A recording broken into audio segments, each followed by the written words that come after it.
Hello my dear students, welcome to ATP star Kota. तो बच्चों, board 2023 की तैयारी को और आगे बढ़ाते हैं और अपनी प्रेजेंटेशन सीरीज में आज बात करते हैं मैथ्स के एग्जाम की। मैंने साइंस के प्रेजेंटेशन के ऊपर एक वीडियो ऑलरेडी इस चैनल पर अपलोड कर रखी है। अगर आपने वो वीडियो नहीं देखी है तो इस वीडियो के बाद उसे ज़रूर देखें। उसमें आपको बहुत सारे पॉइंट्स मिलेंगे साइंस के पेपर को कैसे आप और प्रेजेंटेबल और इम्प्रेसिव बना सकते हो। और जब जब भी आपका साइंस का टेस्ट हो तो कोशिश कीजिए उनमें से थोड़े थोड़े पॉइंट्स, और अगर हो सके तो बहुत सारे, इनफैक्ट सारे ही पॉइंट्स आप उसमें एप्लीकेबल कर सके तो बहुत अच्छा रहेगा। बच्चों, मैथ्स की बात करते हैं तो मैथ्स नो डाउट आपका आंसर करेक्ट है तो वो आपको स्कोर दे सकता है, लेकिन स्टेप्स के भी अपने मार्क्स होते हैं। प्रेजेंटेशन भी उतना ही मैटर करता है जितना कैलकुलेशन और फाइनल आंसर मैटर करता है। तो मैंने यहाँ पर जैसे कि साइंस की वीडियो में भी मैंने डाला था, ये एक टॉपर बच्चे की आंसर शीट है। 2019 का टॉपर स्टूडेंट है बोर्ड एग्जाम का, और ये उसकी आंसर शीट के कुछ पेजेस हैं जिनके थ्रू मैं आपको जो बेसिक प्रेजेंटेशन के पॉइंट्स हैं जो आपको ध्यान में रखने हैं वो मैं आपको समझाना चाहती हूँ। तो सबसे पहले तो इस आंसर शीट को अगर आप देखोगे तो ये आपको बहुत ज़्यादा नीट एंड क्लीन दिखाई देगी।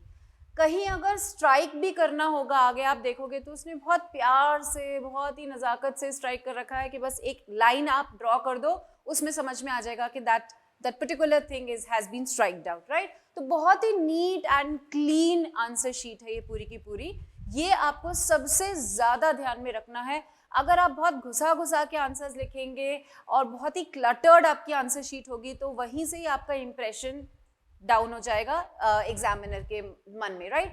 तो कोशिश कीजिए, if not the entire answer sheet, suppose आप बहुत पैनिक हो जाते हैं पेपर को देखकर, या आप टाइम जैसे से आगे बढ़ता है आपका पर प्रेशर और बिल्डअप होता चला जाता है और आगे के आप पेजेस को उतना नीट नहीं कर पाते हैं ड्यू टू सम रीजन, कोशिश कीजिए कि इनिशियल 2 to 3 पेजेस आपकी कॉपी के तो बहुत ही ज़्यादा अच्छे हों, ताकि एक इनिशियल पॉइंट पर जो इम्प्रेशन आपका पड़े एग्जामिनर पर वो बहुत अच्छा पड़े, राइट।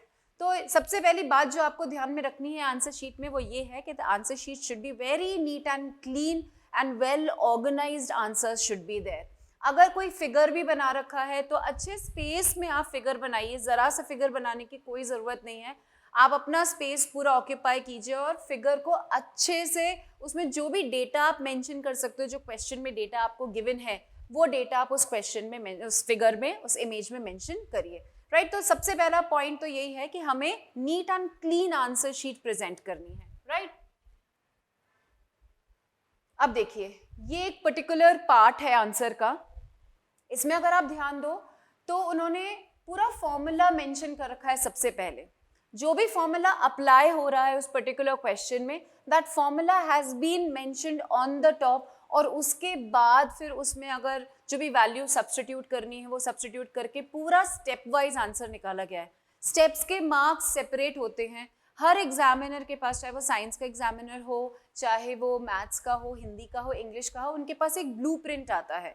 ब्लूप्रिंट का मतलब है कि जो क्वेश्चन पेपर है उसका पूरा सोल्यूशन की गाइडलाइंस आती हैं कि अगर बच्चे ने ये लिखा है तो इतने मार्क्स देने हैं, अगर उसने स्टेप्स मेंशन करें तो इतने मार्क्स देने हैं, अगर उसके स्टेप्स गलत है, फाइनल आंसर समहाउ सही है तो इतने मार्क्स देने हैं, फाइनल आंसर गलत है लेकिन स्टेप्स ठीक मेंशन करे हैं तो इतने मार्क्स देने हैं। तो हर सब्जेक्ट का एक ब्लूप्रिंट एग्जामिनर, जितने भी कॉपी चेक करने वाले एग्जामिनर होते हैं उनके पास एक ब्लूप्रिंट आता है और उसमें पूरी गाइडलाइंस होती है सीबीएसई की तरफ से कि ये किया होगा बच्चे ने तो उसको इतने मार्क्स अलॉट करने हैं। तो हर एक चीज़ के अपने मार्क्स हैं, राइट। तो अगर आप स्टेप वाइज पूरा प्रॉपर सोल्यूशन करते हो एंड समहाउ आंसर तक पहुंचते पहुंचते कुछ गड़बड़ हो जाती है कैलकुलेशन में या कोई केयरलेस मिस्टेक हो जाती है, समहाउ आपका आंसर गलत निकल जाता है, तो भी ये नहीं होगा कि आपके पूरे मार्क्स डिडक्ट हो जाएंगे, वो नहीं होगा। जो भी फाइनल आंसर के अलॉटेड मार्क्स हैं वो डिडक्ट होंगे, बाकी आपको मार्क्स डेफिनेटली मिलेंगे। तो आप ये बात ध्यान में रखिए कि आपको फॉर्मूला, जो भी आप उस क्वेश्चन को सॉल्व करने में फॉर्मूला यूज कर रहे हैं वो फॉर्मूला आपको क्लियरली ऊपर मेंशन करना है। उसके बाद पूरा स्टेप वाइज आंसर कैसे कैसे आपने कौन सा डेटा सब्स्टिट्यूट करा है वो करते हुए you have to reach the final answer. और फाइनल आंसर को जैसे इन्होंने अंडरलाइन करके हाईलाइट किया हुआ है, अब देखते ही, इस पर नजर डालते ही फॉर्मूला दिख जाएगा कि स्टेप्स करे हुए हैं, फाइनल आंसर अंडरलाइन किया हुआ है, या आप चाहो तो इसको बॉक्स में इनक्लोज कर सकते हो जैसे मैंने आपको साइंस में भी बताया था, लेकिन final answer somehow it should be highlighted that this is the final answer, right. और एक बात ध्यान में दो कि इन्होंने हर स्टेप में जो यूनिट है वो जरूर मेंशन कर रखी है, और ये बात आपको जरूर ध्यान में रखनी है. You should never skip the units कि भाई एक में मेंशन कर दिया फिर हम फाइनल में मेंशन कर देंगे, ऐसा नहीं. एक ऑर्गेनाइज तरीके से आंसर को करना है. तो जैसे आप डेटा को सब्स्टिट्यूट कर रहे हो, हर बार अगर वहां पर कोई यूनिट एप्लीकेबल है तो आप उस यूनिट को भी अप्लाई वहां पर करो, वहां पर मेंशन करो. राइट. आगे अगर बात करें तो डेफिनेटली मैथ्स का एग्जाम है तो ग्राफ आएगा ही आएगा. जैसे सोशल साइंस में मैप वर्क आता ही है, मैथ्स में आपके पास क्या आएगा, ग्राफ आएगा.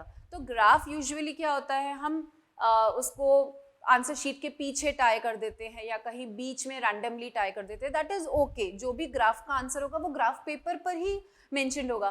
बट इन्होंने ये लिख दिया कि ग्राफ पेपर जो है that is on page number 22. He has mentioned so that जो एग्जामिनर है उससे कभी कभी होता है ना कि आपके कॉपीज क्योंकि इधर उधर बहुत ज्यादा जाती हैं तो ग्राफ कभी निकल जाता है. उसमें बच्चे की गलती नहीं है, उसमें वो पूरा जो सिस्टम है उसकी गलती है. राइट. तो उन्होंने to be on the safer side ये मेंशन कर दिया कि भाई जो ग्राफ पेपर है that is mentioned on this particular page and that should be checked.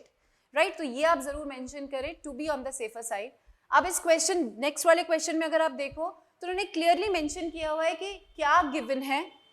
Question में फिगर गिवन था तो उन्होंने लिख दिया कि एज पर figure whatever is given, और फिर उस फिगर की जो भी डिटेल्स है वो साइड में मेंशन कर दी कि ए बी क्या है या बी सी क्या है, बी डी क्या है. तो जो इमेज है, जो फिगर है वो तो बहुत नीट उन्होंने बनाई ही बनाई, बट साथ में उसकी जो भी डिटेल्स हैं उसमें जो भी मेंशनिंग रिक्वायर्ड है वो उन्होंने साइड में कर दी. और कि ए बी टावर है and that is B C जो है shadow of tower at 60 degrees. जो भी चीजें मेंशन करनी थी वो उन्होंने उसके अंदर मेंशन ना करके इस तरीके से आप साइड में भी फॉर नीटनेस आप मेंशन कर सकते हो. राइट. अब ये कंस्ट्रक्शन का क्वेश्चन है और construction is a very major part of 10th board syllabus. Right. जब भी आप कंस्ट्रक्शन का क्वेश्चन करो ये आपको जरूर ध्यान में रखना है कि आप सबसे पहले ये मेंशन करो what is to be constructed. आपको कंस्ट्रक्शन के लिए दिया क्या हुआ है, टू कंस्ट्रक्ट मेंशन करना बहुत जरूरी है, जो ऑलरेडी क्वेश्चन में डेफिनेटली एज इट इज आपको क्वेश्चन की लैंग्वेज वहां पर कॉपी कर देनी है कि क्या कंस्ट्रक्ट करना है. एंड देन बहुत clearly the steps of construction you have to mention. Construction itself should be very very neat क्योंकि यही मेजर आंसर है. बहुत बार ये स्टेप्स नहीं पढ़े जाते हैं, सीधे कंस्ट्रक्शन को देखा जाता है, उसको समझ के मार्क्स दे दिए जाते हैं. एक बात हमेशा ध्यान में रखो कि जो भी बोर्ड के एग्जामिनर्स होते हैं, चाहे वो किसी भी सब्जेक्ट के एग्जामिनर हो, they have a specific time period to check those specific number of answer sheets. Right. और इसलिए वो बहुत जल्दबाजी में बहुत बार आंसर शीट्स को चेक करते हैं क्योंकि उन्हें एक पर्टिकुलर टाइम में एक particular number of answer sheets को चेक करना पड़ता है. अगर आपकी आंसर की में क्लैरिटी, आपकी आंसर शीट में क्लैरिटी नहीं है, कहीं कोई क्वेश्चन किया हुआ है, कहीं कोई किया हुआ है, कंस्ट्रक्शन प्रॉपर्ली नहीं है और उस एग्जामिनर को आपकी कॉपी चेक करने में टाइम लग रहा है, तो उतना ही आपकी probability of getting good marks कम होती चली जाएगी. तो अपने पेपर में सब चीज़ें बहुत क्लियर रखिए और इस तरीके से आंसर शीट में आंसर लिखिए कंसिडरिंग कि सामने वाले को कुछ भी नहीं आता, आपको पूरा गाइड करना है. मतलब अगर कोई बिल्कुल जीरो नॉलेज लेकर भी बैठा हुआ है ना, या उसको कुछ भी नहीं पता, तो भी उसको क्लियर गाइडेंस आपके आंसर में नजर आ रहा है कि भाई कंस्ट्रक्ट क्या करना है ये आपने लिख दिया, आपने किस तरीके से स्टेप वाइज कंस्ट्रक्शन किया है वो मेंशन कर दिया.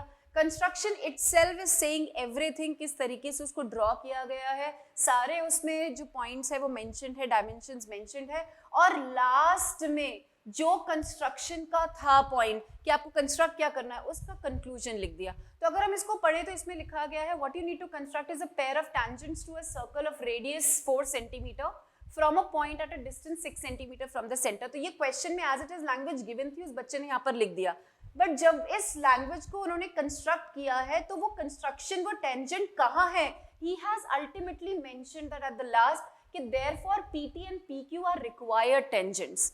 तो सिर्फ टू कंस्ट्रक्ट करके स्टेप्स ऑफ कंस्ट्रक्शन करके कंस्ट्रक्शन कर दिया, दैट इज ओके, बट और ज्यादा उसको इंप्रेसिव और प्रेजेंटेबल बनाने के लिए एक लैंग्वेज को उन्होंने फाइनल अपने आंसर में कन्वर्ट करके लास्ट में लिख दिया कि जो टेंजेंट मुझे बोले गए हैं कंस्ट्रक्ट करने के लिए वो ये है पीटी एंड पीक्यू.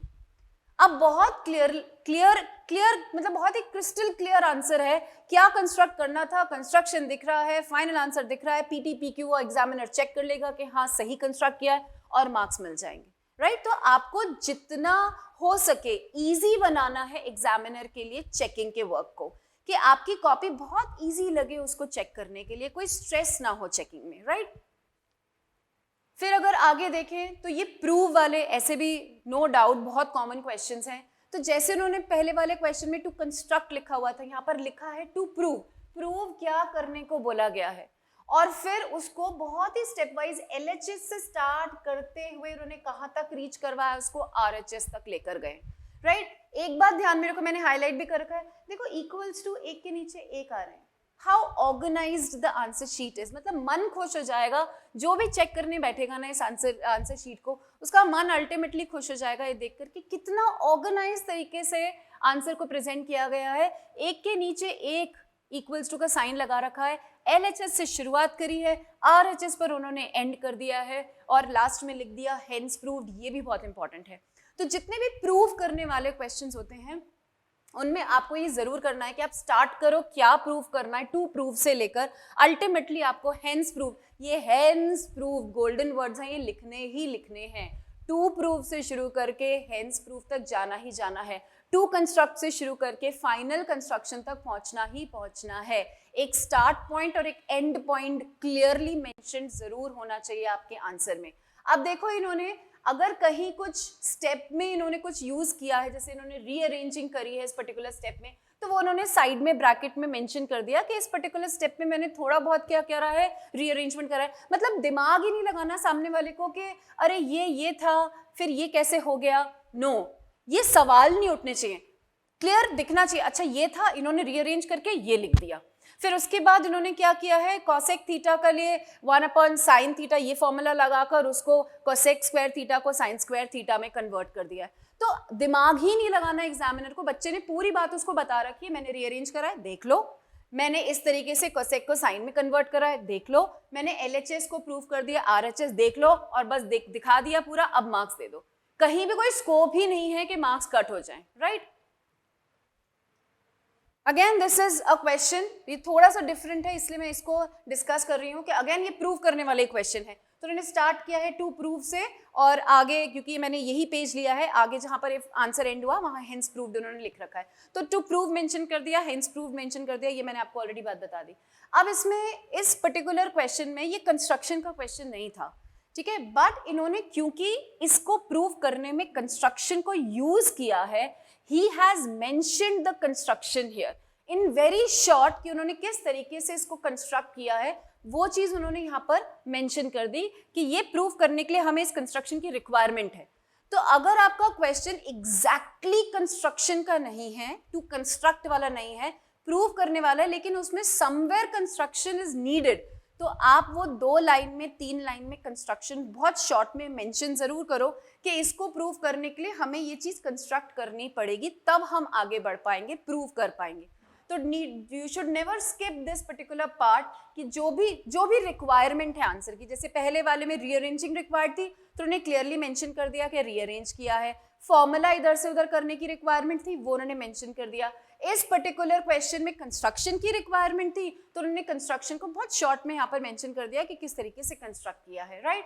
उसके बाद फिर से उन्होंने, क्योंकि ये लैंग्वेज है, अगर आप ध्यान दो टू प्रूफ 2 बार लिख रखा है, तो ये तो पूरा लैंग्वेज ये एज इट इज क्वेश्चन से उठाते हैं अपन। जब भी आप टू कंस्ट्रक्ट लिख रहे हो वो क्वेश्चन की लैंग्वेज होनी चाहिए, जब भी आप टू प्रूव लिख रहे हो वो क्वेश्चन की लैंग्वेज होनी चाहिए। तो ये क्वेश्चन की लैंग्वेज है, opposite sides of a quadrilateral circumscribing a circle subtend equal angles at the center, ये उसको प्रूव करना था।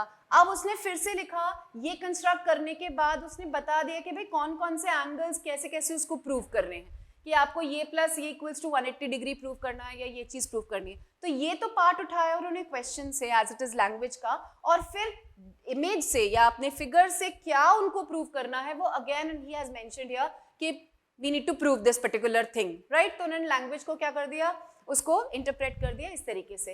देन कुछ भी अगर ऑलरेडी आपको उसमें डेटा यूज करना है या कुछ ऐसी बात यूज करनी है, कोई थ्योरम है या कुछ ऐसा है, तो it is always better to start we know that, है ना? ये बहुत, ये साइंस में भी आप ध्यान रखना कि अगर आप कोई इक्वेशन यूज कर रहे हो, कोई फॉर्मूला यूज कर रहे हो, तो we know that this equals to this, right? उसको वहां पर आप यूज कर रहे हो वो चीज आप मेंशन करो।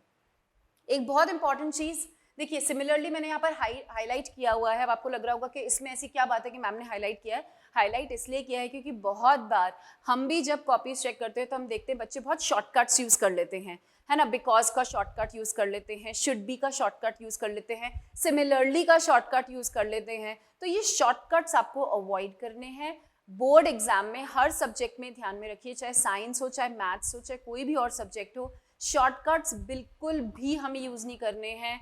कि बिकॉज के लिए बहुत बार BCOZ ऐसे लिख देते हैं ना, तो वो हमें नहीं लिखना है। ये बिटवीन के लिए B/W लिख देते हैं, ये नहीं लिखना आपको। ये लैंग्वेज बिल्कुल भी अप्रिशिएबल नहीं है बोर्ड के पेपर में। वहाँ वो सर्कल कर देगा और अगर बहुत बार आपने ये बात रिपीट करी होगी और उसका दिमाग खराब हो जाएगा एग्जामिनर का, तो वो मार्क्स भी काट लेगा, राइट। तो आपको कोई भी शॉर्टकट जो है पेपर में यूज नहीं करना है, जो भी है उस वर्ड को पूरा लिखो। इसलिए यहाँ पर मैंने सिमिलरली को हाईलाइट किया हुआ है, राइट। चलिए आगे बात करते हैं। तो इसमें भी देखो फाइनल आंसर मेंशन किया हुआ है लास्ट में 14.1 डेज, बट इन दोनों में अगर आप ध्यान दो, जो हाईलाइटेड पार्ट है वो मैंने क्यों हाईलाइट किया है, क्योंकि जो क्वेश्चन में पूछा था, ऐसे पूछते ना find out the mean of number of days, तो वो लैंग्वेज जो क्वेश्चन की है कि you need to find out this, उन्होंने वो फाइनल आंसर में यहाँ पर मेंशन कर दी, mean of number of days student remain absent is equal to this, है ना। यहाँ पर भी देखो therefore area swept by 2 blades is equal to this.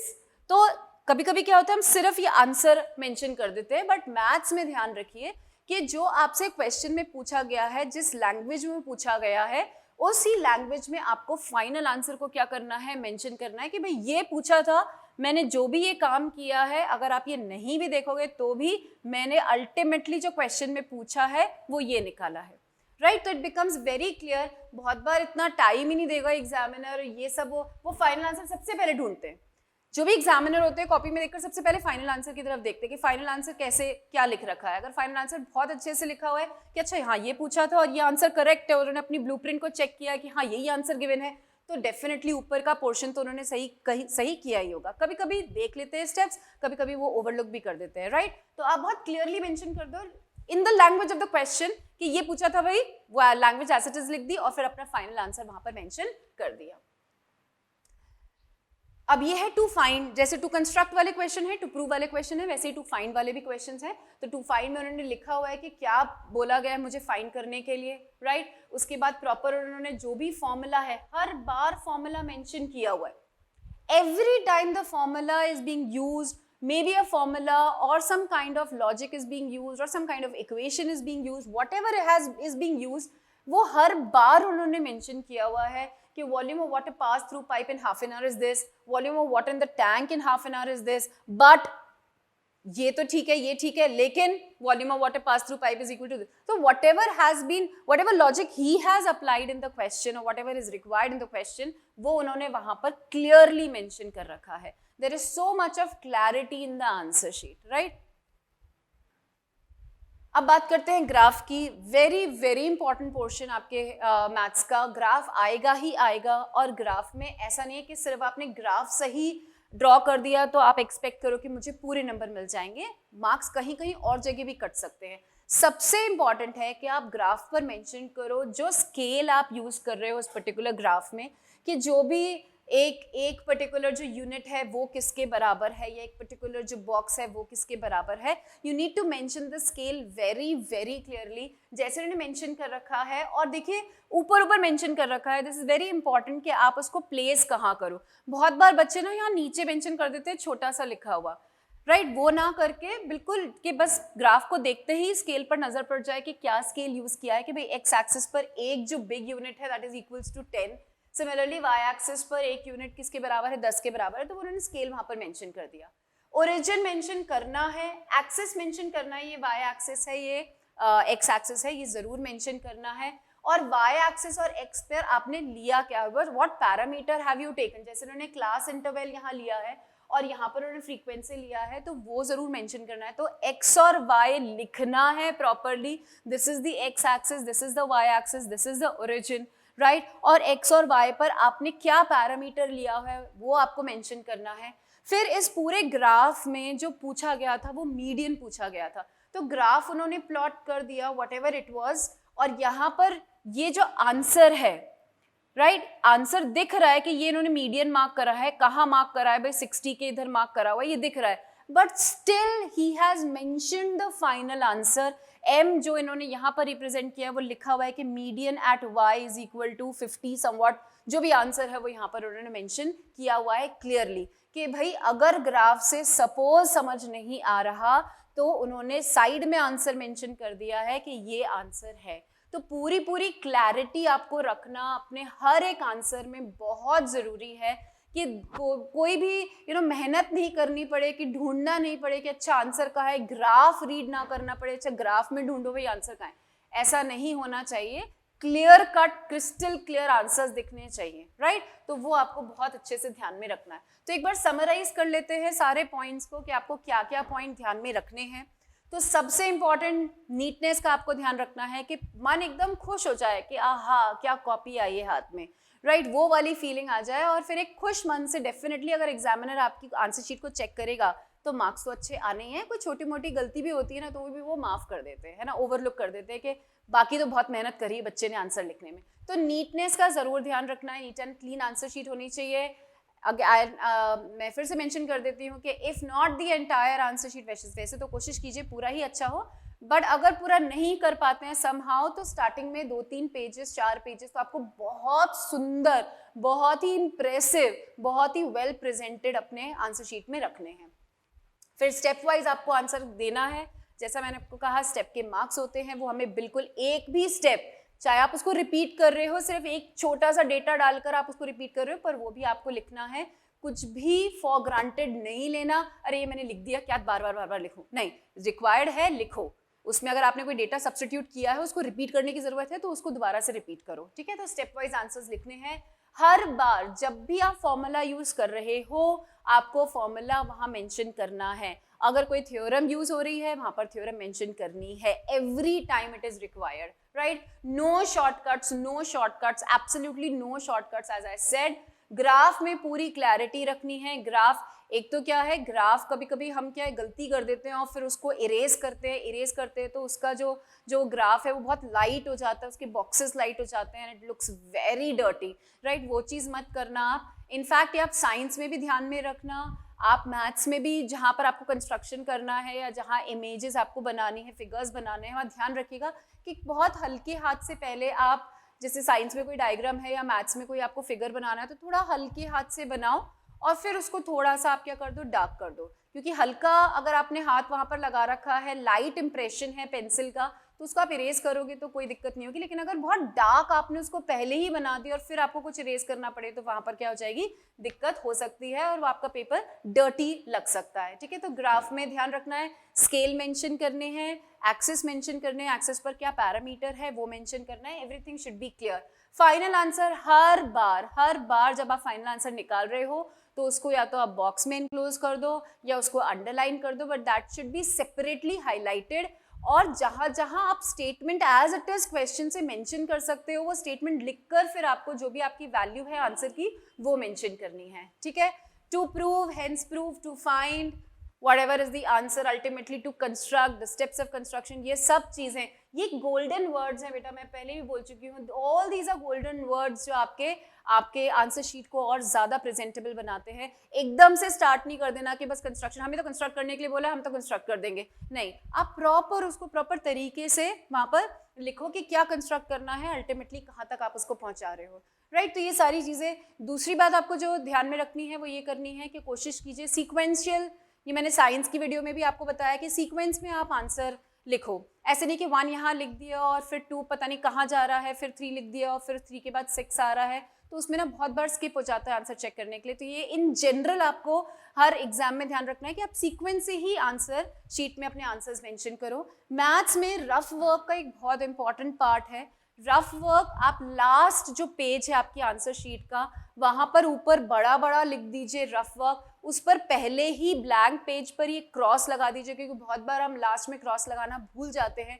एक लंबा क्रॉस लगा दो या 2 लंबे क्रॉस लगा दो, बस इससे ज्यादा नहीं करना, और फिर उसको यूज करो फॉर योर रफ वर्क। तो जो भी आपकी आंसर शीट है लास्ट पेज को आपको एज रफ वर्क यूज करना है।